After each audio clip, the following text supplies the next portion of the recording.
আজ আমি আপনাদের সাথে শেয়ার করতে চলেছি ভেজ মোমো।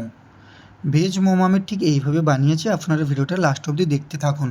সবার প্রথমে ফুলকপি, বাঁধাকপি আর গাজরটা ভালো করে কুচি কুচি করে কেটে তার সাথে দিয়ে দেবো অল্প পরিমাণে নুন, জল ঝরানোর জন্য।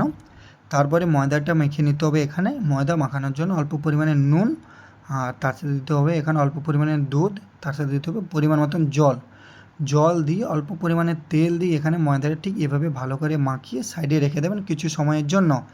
রাখার পরে এখানে যে আমি সবজিগুলো রেখেছিলাম সেখান থেকে জলটা ভালো করে বের করে এখানে দিয়ে দেবো পেঁয়াজের কুচি, কাঁচা লঙ্কা কুচি, আদা রসুনের কুচি আর অল্প পরিমাণে ধনেপাতা কুচি।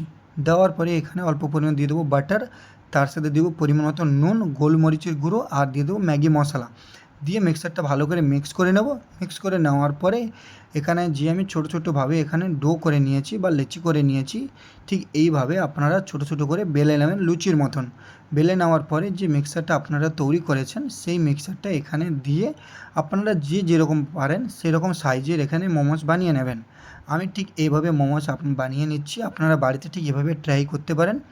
আর ঠিক মোমোস বানানোর পরে এখানে দেখতে পাচ্ছেন আমি এক এক করে সারা মোমোস বানিয়ে নিয়েছি সবগুলোই।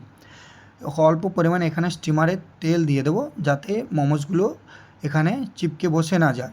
তারপরে 15 থেকে 20 মিনিট স্টিম করে নেওয়ার পরে এখানে পুরোপুরি খাওয়ার জন্য রেডি ভেজ মোমো। আপনারা অতি অবশ্যই বাড়িতে বানাবেন এবং আমাকে খেয়ে কমেন্টে জানাবেন কেমন হয়।